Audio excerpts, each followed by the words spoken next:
Hello students, I am Anjali Patel from Samarpan Gyan School. Today we are going to learn Hindi of class 8. In Hindi, we are going to study about the lesson number 3 बस की यात्रा, जिसके लेखक हैं हरिशंकर परसाई। तो बच्चों, हमने पहले वीडियो में यह देखा था कि लेखक जैसे जैसे उस बस में सफ़र करते जा रहे थे वैसे वैसे कहीं ना कहीं उनका डर था वो सही साबित हो रहा था। और उतना ही नहीं, जिस रास्ते से वो गुज़र रहे थे वहाँ का प्राकृतिक सौंदर्य की देखने की जगह पर लेखक को वो पेड़ पौधे सब दुश्मन की तरह लग रहे थे। क्यों? क्योंकि यहाँ पर उन्हें डर था कि यह बस उस पेड़ से टकरा ना जाए, नदी में या तो खाई में ये बस चली ना जाए। उस डर को लेकर लेखक आगे बढ़ रहे थे।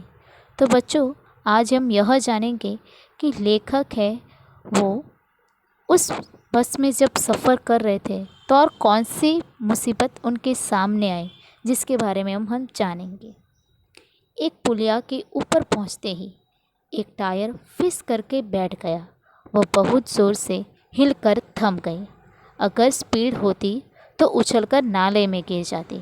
मैंने उस कंपनी के हिस्सेदार की तरफ पहली बार श्रद्धा भाव से देखा। वह टायरों की हालत जानते ही फिर भी जान हथेली लेकर इसी बस में सफ़र कर रहे थे। तो बच्चों, यहाँ पर यह बताया गया है कि यह बस है वो धीरे धीरे पुलिया की ओर बढ़ती है, और जैसे ही वो पुलिया के ऊपर पहुँचती है तो वहाँ ही बस का जो टायर होता है वो क्या हो जाता है, फिस हो जाता है, मतलब कि पंचर हो जाता है। उसके बाद जैसे ही वो टायर फिस हो गया वहाँ पर ही ज़ोर से बस रुक जाती है। उसके बाद लेखक यह सोचते हैं कि अगर शायद यह बस स्पीड में होती या तो तेज़ी से जा रही होती तो शायद आज हम नदी में गिर गए या तो नाले में गिर गए होते। उसके बाद लेखक ने पहली बार वो कंपनी के हिस्सेदार की तरफ श्रद्धा भाव से देखा कि अच्छा है यह बस धीरे चल रही थी, वरना तो शायद हम यहाँ पर अभी नहीं रहते। और इतना ही नहीं, यहाँ पर यह भी बताया गया है कि कहीं ना कहीं बस के ड्राइवर और उसमें सफ़र करने वाले जो यात्री है वो भी अपनी जान हथेली में लेकर चल रहे हैं, वैसा प्रतीत होता है। सोचा, इस आदमी के साहस और बलिदान की भावना का सही उपयोग नहीं हो रहा है। इसे तो किसी क्रांतिकारी आंदोलन का नेता होना चाहिए।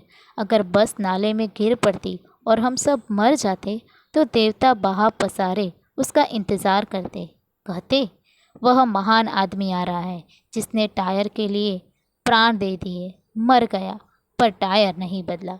कि यहाँ पर जब बस का टायर जो है वो यहाँ पर फिस हो जाता है तो कहीं ना कहीं यहाँ पर उस बस को चलाने वाले ड्राइवर और बस को यहाँ पर लेखक ऐसा बता रहे हैं कि कहीं ना कहीं यह ड्राइवर और उसमें सफ़र करने वाले यात्री कहीं साहस के समान हैं कि उन्होंने अपनी साहसिकता को और बलिदान की भावना का सही उपयोग किया है।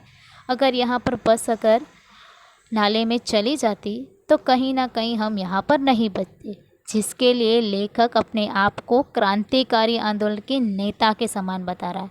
और इतना ही नहीं, अगर शायद हम गिर भी जाते या मर भी जाते तो सबसे ज़्यादा बड़ा बलिदान तो यहाँ पर ड्राइवर ने दिया था कि उनके लिए तो देवता खुद यहाँ पर बाहें पसारे उसका इंतज़ार करते।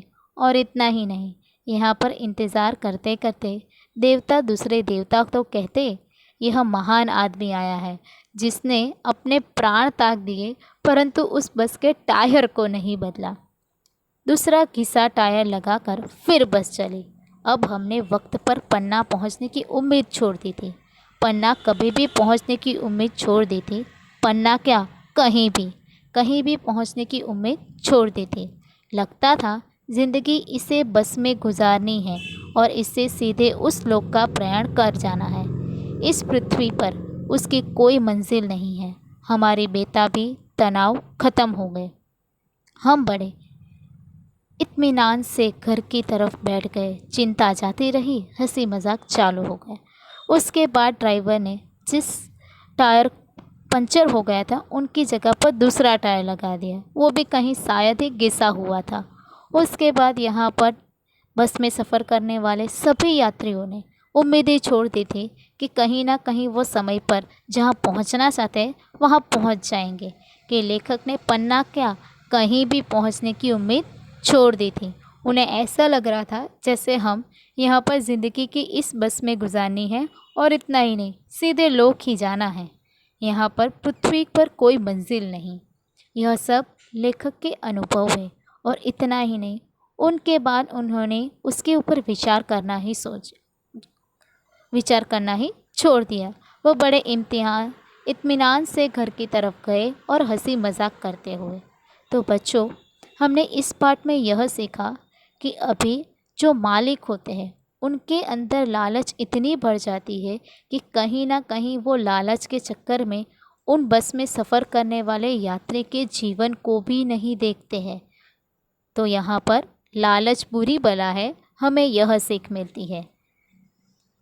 धन्यवाद।